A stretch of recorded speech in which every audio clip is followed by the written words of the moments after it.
You know those people on Facebook that you don't even know that try to add you? Well, let's just say, I'm one of those people. It all started about a year ago. I'd say I couldn't really remember, since a lot of things have happened since then. Well, let's just start at the beginning. I never really had any intention to join Facebook. I was a first-class loner, and I seldom had any friends. I didn't really want to humiliate myself by letting the whole world know how much of a loser I was. But after hearing everyone talking about it, not to me, of course, but rather around me, just loud enough for me to be able to hear, I hated that how no one ever talked to me. It was like I didn't even exist or something, like my very existence meant nothing to those fuckers.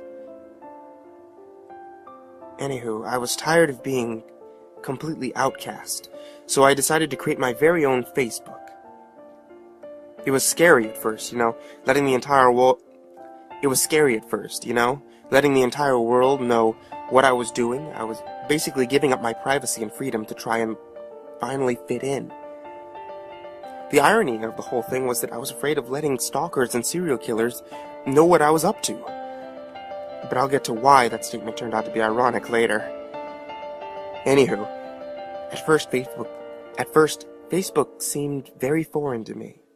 I had 0 messages, 0 notifications, and 0 friend invites. It was just like the real world, only this time the whole world could see it. But regardless, I worked up the courage and started exploring the site. I still remember the first thing I did when I started using it. I remember it so clearly. The game about the fishes. You know that game, right? That game was my favorite. I used to spend hours on it. I could buy countless fishes, not feed them, and then watch them die. Watching the fish die was so much fun. I would have probably stayed there forever, if not for that friend request. And I couldn't believe it. Somebody wanted to be my friend. I eagerly clicked to accept it. It was the best feeling I could ever describe. So here's where the story begins. After I clicked on his profile, I saw what Facebook was really about. He had countless statuses, all with at least 5 likes.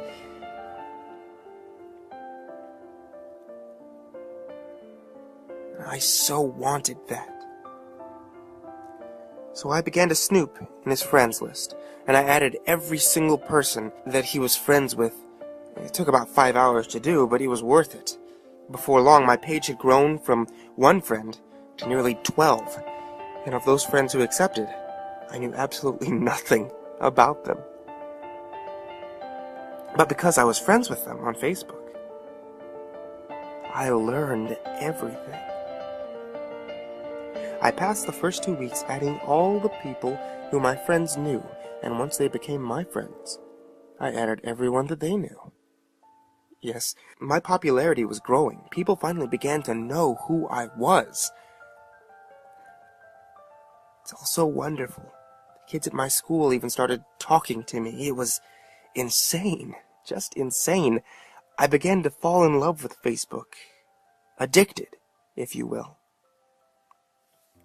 I hated not being on it, and the thought of not knowing what people were doing, or what they were thinking, was overwhelming. I hated it. Fucking school hours seemed like spending an eternity in hell. But I spent every single moment that I had free on the site. I began dreaming about using it, and soon enough, I stopped dreaming altogether. I developed insomnia, which was great for me because I know I could spend every single moment of my life on Facebook, especially since the school year had just ended. It was sweet to be able to spend every single waking moment of my life on Facebook, but spending so much time on it allowed me to also see the dark side of Facebook. There were people on there that wouldn't accept my friend requests. I had sent tens of thousands, and yet still, I only had around 2,000 friends. It was obvious that those people had something against me. Why else would they not want to be friends with me? Yeah. Why else? There had to be a solution to all this madness, and it was obvious. It was all so clear then. All I had to do was get rid of them.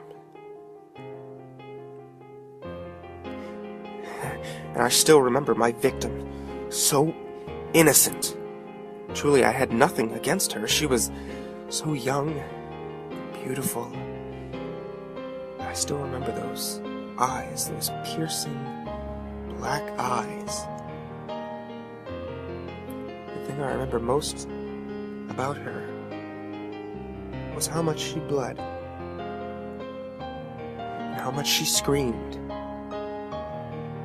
It was a different feeling that I felt than killing that girl, and I relive it every time I choose a new victim.